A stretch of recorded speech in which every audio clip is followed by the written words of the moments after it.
तो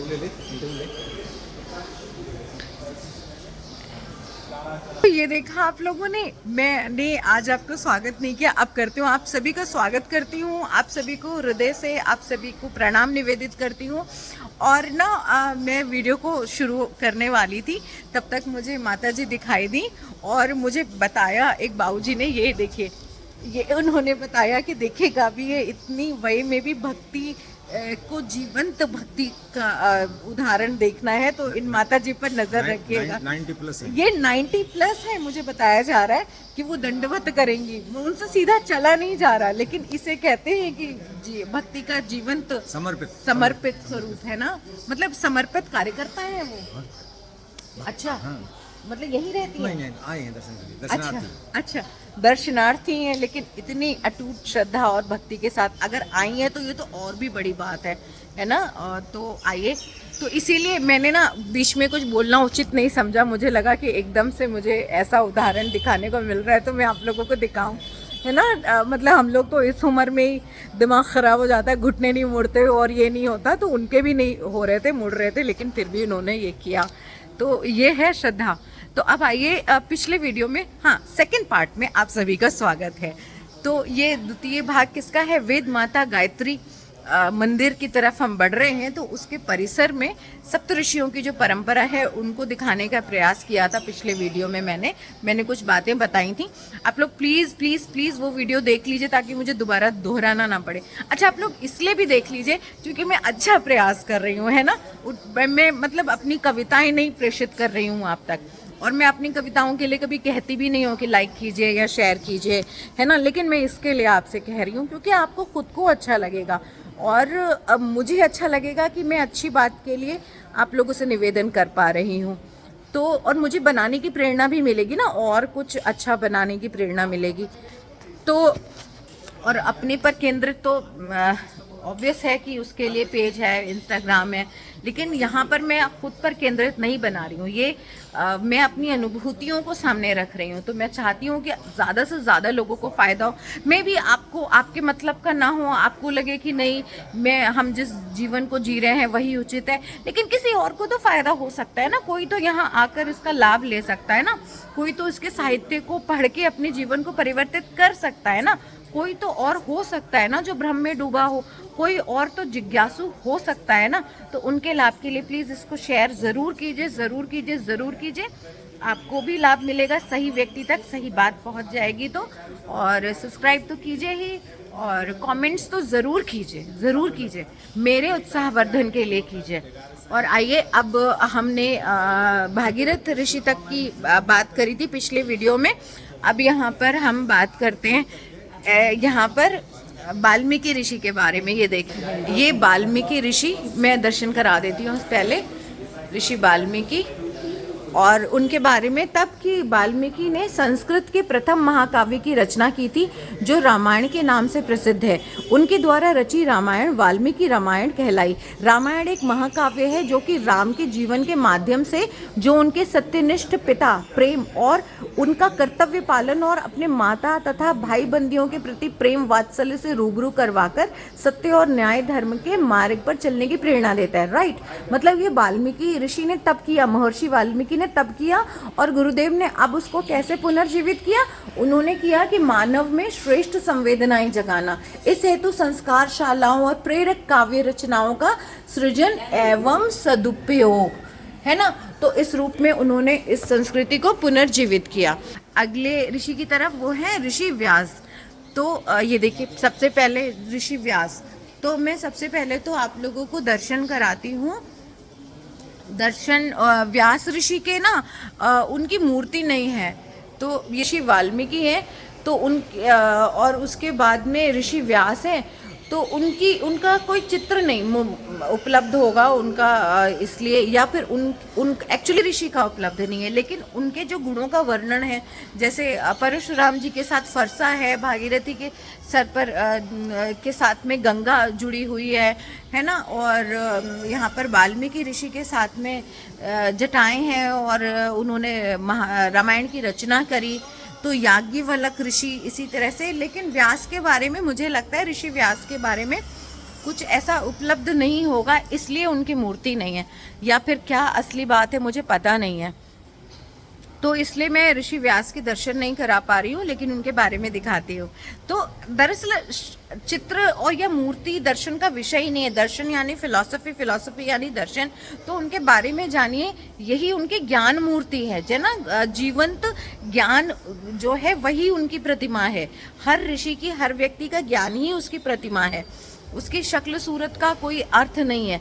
तो आइए मैं इनके बारे में बताती हूँ, ऋषि व्यास के बारे में, उन्होंने तब क्या किया और गुरुदेव ने अब उसको कैसे। तो ऋषि व्यास के बारे में लिखा है कि लोकोत्कर्ष के लिए सनातन ज्ञान के स्रोत, आर्ष ग्रंथों का संकलन संपादन, युगानुरूप नए सत साहित्य का सृजन विस्तार।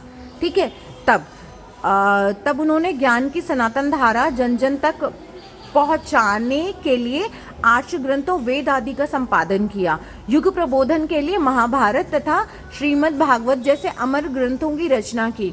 और अब गुरुदेव ने क्या किया, आर्ष ग्रंथों, 4 वेद, 108 उपनिषद आदि के साथ 6 दर्शन, फिर योग वशिष्ठ आदि का, मतलब और भी आदि का सरल भाष्य और प्रकाशन करके उन्हें जन सुलभ बनाया। युग की आवश्यकता के अनुसार गायत्री महाविज्ञान, प्रज्ञा पुराण, प्रज्ञोपनिषद की रचना की। जीवन क्रम में उभरने वाले दोषों, क्लेशों से बचाव और सुअवसरों के सदुपयोग की प्रेरणा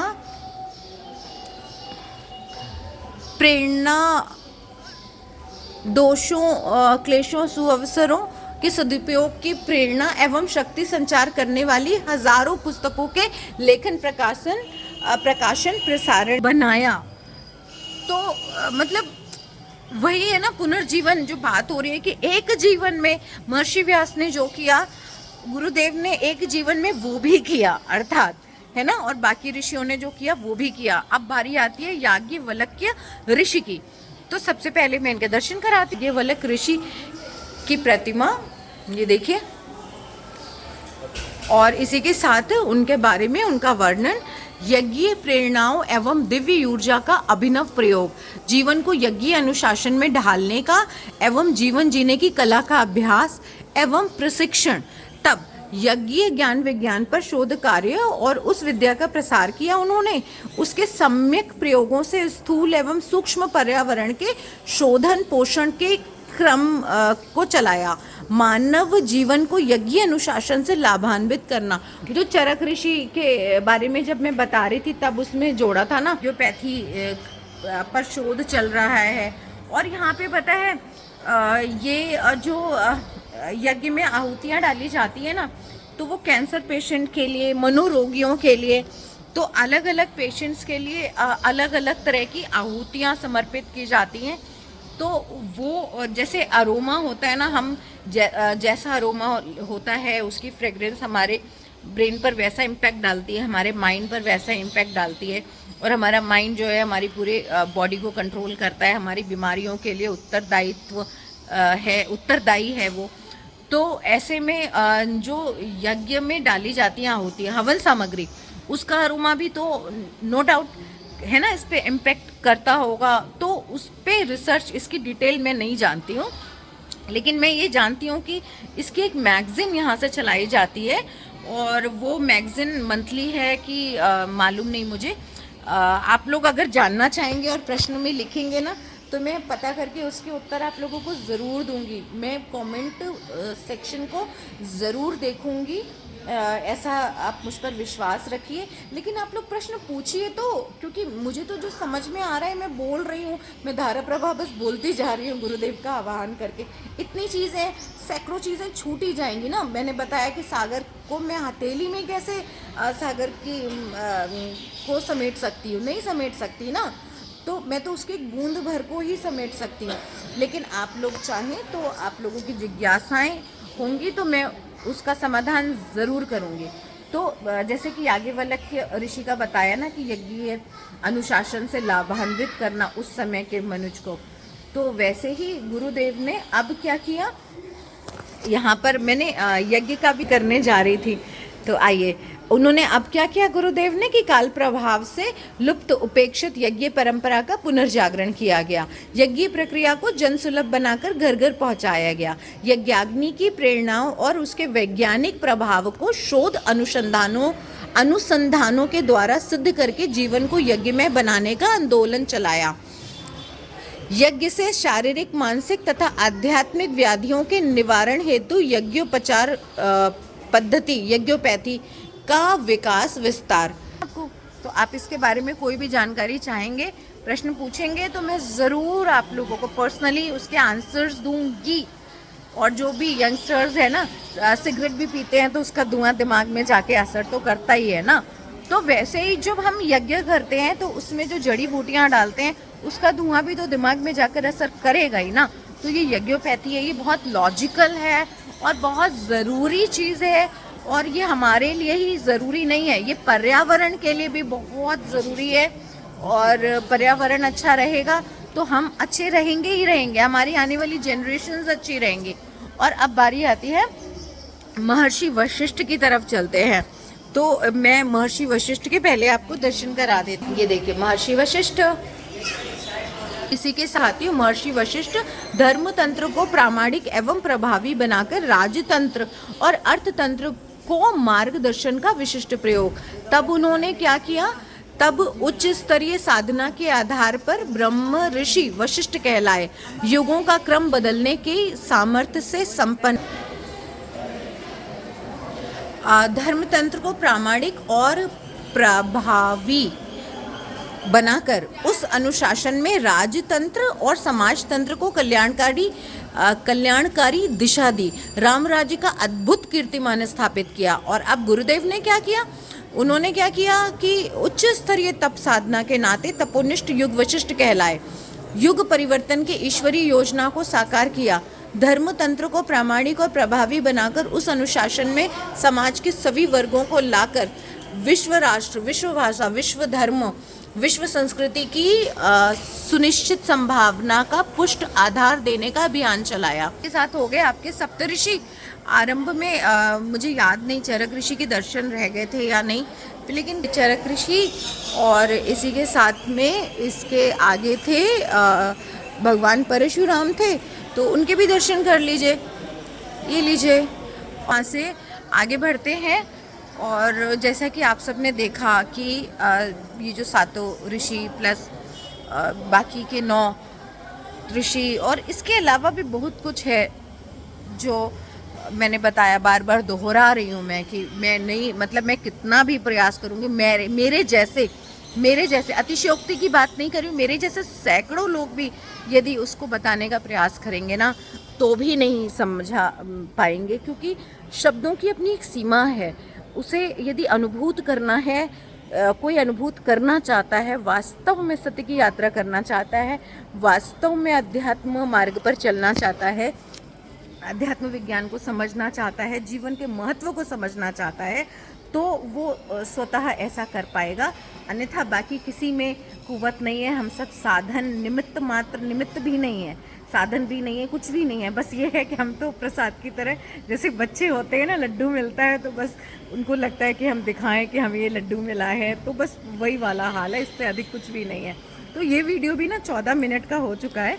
और ये मैं यहाँ से गायत्री मंदिर में प्रवेश किया था ना पहले वीडियो में, तो उसके प्रांगण में ये सप्तऋषि का है। अब इसके बाद मैं गायत्री मंदिर की तरफ प्रवेश करने जा रही हूँ, मतलब एक ही प्रांगण है तो, और आगे लाइन लगती है दीदी के दर्शन के लिए और श्रद्धे के दर्शन के लिए। आज मुझे दर्शन भी करना है ना, क्योंकि आज मेरा यहाँ पे नहीं, इसके आगे नहीं बताऊँगी कॉन्फिडेंशियल है, तो मुझे आज दर्शन करना है। तो मैं दर्शन भी, तो मैं एक काम करती हूँ, मैं इस वीडियो को यहीं ख़त्म करती हूँ, 14.5 मिनट का हो गया है ये। और इसके बाद में मैं इसका तृतीय भाग बनाती हूँ, तो बस वही है, शेयर कर दीजिए और लाइक तो आप करेंगे ही, कमेंट्स भी ज़रूर कर दीजिए। और बस इसी के साथ इजाज़त लेती हूँ और इसके 3rd पार्ट में मिलती हूँ। गायत्री जो मंदिर की तरफ हम बढ़ने वाले हैं, मतलब मैं बढ़ने वाली हूँ, तो मैं थोड़ा सा ध्यान कर लूँ। इसके दाएं तरफ देखिए, ये मेरी आज की माला भी रह गई है, तो मैं जब भी कर लेती हूँ इधर, और इधर मंदिर है। तो थर्ड पार्ट में मिलती हूँ। अलविदा।